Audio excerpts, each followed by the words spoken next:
It's December 12th, 2001, and another remarkable event is about to be uncovered by Arion, Rebecca, and Olly, the Retrospectors. I just feel sorry for the security guard. Imagine you're him, watching the live CCTV footage at the Saks Fifth Avenue store in Beverly Hills, today in history, in 2001. You're in the control room, you're munching on your Cinnabon swirl. Yes, I am presuming this is like Better Call Saul. And there you see on the screens a glamorous young lady paying for a £200 pair of Gucci shoes, then walking around for an hour and a half, erratically stuffing various hair accessories and socks into her hat. Then pick up a bunch of designer handbags and casually stroll towards the exit. How do you deal with that? She is both a paying customer and yet obviously a thief. And worse, we are in Tinseltown, ruled by the cult of celebrity, and she is very clearly former child star and double Oscar nominee Winona Ryder. Well, the funny thing is that the security manager in question, Kenneth Evans, claims that he thought she was a homeless person. At least that's his story. Don't make those assumptions. Have you not seen Pretty Woman? Big mistake. But the stuff that she had in her bag is also hilarious. Like, the value of the products that she had taken is still a bit eye-watering. A Marc Jacobs sweater for $760.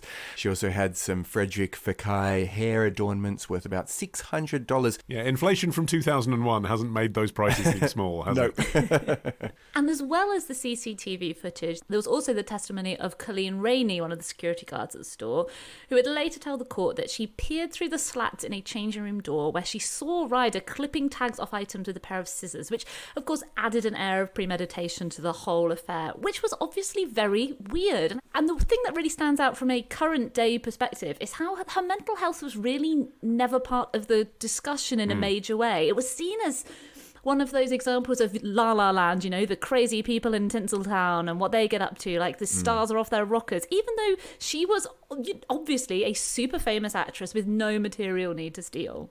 Yes.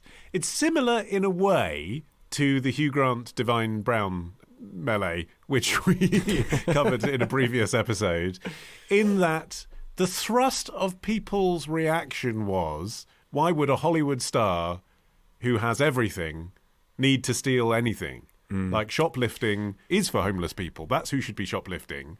Whereas actually that's just not statistically the case. People go shoplifting because they're angry about stuff. They go shoplifting because they're high on drugs. They go shoplifting for the thrill of it. Yeah, and maybe part of why the newspapers were not terribly interested in the truth of what went on was because she herself gave so many different explanations, even immediately after she was stopped, because she didn't get very far. She was halted at the door, and the security team basically took her into the basement security office.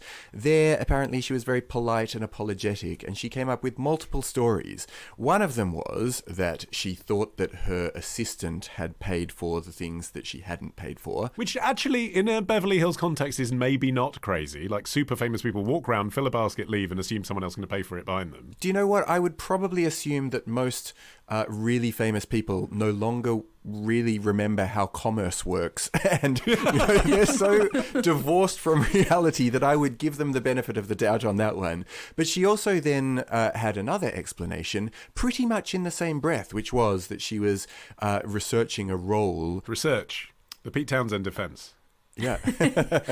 She kept relatively quiet about the incident for years, and she still hasn't spoken about it much, and you can understand why. It's probably not a chapter she wants to revisit particularly Hugely often. humiliating, yeah. And she doesn't want to contribute to her own Google rankings. Well, quite. I mean, it's possible to be sympathetic with Ryder on a whole lot of levels, but the reason why my own personal sympathy is a little bit limited is because of what happened once this whole story arrived in court. And look, I know that this is what you have to do once you get to court, but her lawyer, Marc Jacobs, spent a long time trying to discredit all of the security personnel, even going so far as to say that one of the guards flicked through her Filofax and copied down Keanu Reeves's phone number, which, do you know what? That's the number I'd go for if I was, if I had Winona's phone for 1 second. But, you know, they were spinning a story that, look, It may or may not have been true, but at least on the surface of it, it looks like it was a way that they tried to get her off by saying that she felt enormously intimidated by what happened to her. And yes, that is what you do when you're trying to get your client to be found not guilty, but it's not very fun for the people whose lives you're ruining along the way. Who were going by the book. And Right. in a time where, as we've discussed before on the show, there was a sense that it's different for celebrities in LA. Celebrities get away with anything. You know, Saks Fifth Avenue were going out of their way to say, no, she broke the law, and this is what we found, and we're going to take it to court. Whereas actually, you'd almost think corporately it would have been easier for them, wouldn't it? To say, oh, it was Winona Ryder. Okay, we'll get her to pay for the goods, and we'll have a settlement, and we won't talk about it again. Yeah. Yeah, there's definitely, that was definitely a decision that was made. You know, it's like, why on earth bring this kind of attention to it, if not for the publicity? I mean, everyone, you hear Saks Fifth Avenue, it's being printed in the papers and mentioned in news reports over and over again. I mean, it doesn't seem like the most glamorous association. I guess, subconsciously it's saying Winona Ryder couldn't resist the goods we have here at Saks Fifth Avenue. You know, if it's good enough for her, it's good enough Our for stuff you, but is please, so please good, do pay. celebrities will steal. Yeah. So there was a really strange aside in the trial, which was that one of the jurors was a guy called Peter Guber, who had been chairman of Sony Pictures, which, to be fair, you know, the trial took place in Beverly Hills. Lots of people have a connection with the movie industry. But he had been chairman of Sony Pictures, which had been when Winona Ryder had made 3 of her most high-profile movies for Columbia, which was a subsidiary of Sony. She'd made Little Women, Dracula, and Age of Innocence, all during his tenure. And in fact, the day before the jury was selected, he happened to be sharing a lift with a reporter for the LA Times, and he told him, and apparently he was, you know, a caricature from the 1940s, he said, I have about as much chance of getting on this jury as the man in the moon. I only made 3 pictures with the lady. It is outrageous, though, that he was on the jury. I mean, how is he supposed to be impartial? He has employed the woman and clearly could again. I wonder if he was allowed to remain because he was also famous for his really caustic views on actors he'd worked with. So I guess maybe no one could figure out whether he'd be for or against. They It's just okay. He hates everyone equally. He's the person we should go I'm with. sorry. And you can find people who live in Los Angeles that have not had a professional working relationship with Winona Ryder. But isn't it also fascinating that she was found guilty? The jury deliberated for 5.5 hours, which, having been on a jury, isn't that long. And presumably any baggage that he had brought to the table didn't get in the way of the verdict that the jury as a whole passed out. Well, we don't know, do we? Because she was found guilty on 2 charges, but not the third, commercial burglary, True. which was the charge that required proof that she'd gone into the store intending to steal. So she got 3 years on probation, a fine, and 500 hours of community service, which is a lot, actually, for shoplifting, isn't it? But she could have, in the worst case scenario, been facing 3 years in a state prison. But even with all of this, she would remain out of the public eye for several years. It was around 2006 when she did A Scanner Darkly, which starred fellow comeback kid Robert Downey Jr. But even then, the odd thing about the coverage at the time was that it portrayed her often as kind of almost a has-been, or as if she was on the verge of aging out of stardom. She was 30 years old when this happened. Yeah. But she had been famous since she was a teenager, which maybe made her seem older. But even in 2018, reflecting on her comeback, Forbes reported, and just matter-of-factly, by the time Ryder returned, she had aged out as a potential love interest. She turned 35 in 2006.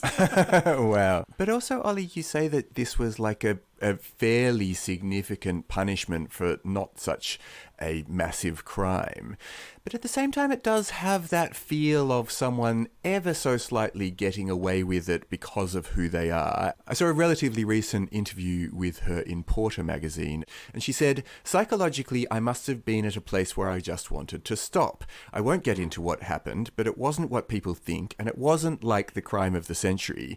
But it allowed me time that I really needed, where I went back to San Francisco and got back into the things that I just had other interests, frankly. And I thought, that is your takeaway. That was what you felt had happened here. It was like, it was a moment where you were like, oh, I just need a bit of time to think about me and myself, and you know. But if you're in the Hollywood mill and actually people are putting you forward for roles all the time, you're expected to be on a set all the time, it's not that easy to step off it when you've been doing it since you're a teenager and you're on 8 prescription drugs. Yeah, and also, I mean, it's kind of a tired point now that, you know, she did become this go-to example of double standards in Hollywood, that her career took this huge setback, becoming a bit of a laughingstock, you know, the butt of late-night host jokes, whereas, you know, if you look at some of the male contemporaries, people like Sean Penn or Mark Wahlberg, who have multiple violent assault convictions, and their careers don't seem to have been impacted at all. I see that, but at the same time, didn't she partly contribute to that joke by, for example, both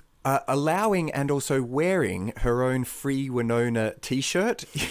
I mean, that is someone who isn't taking this thing wholly seriously.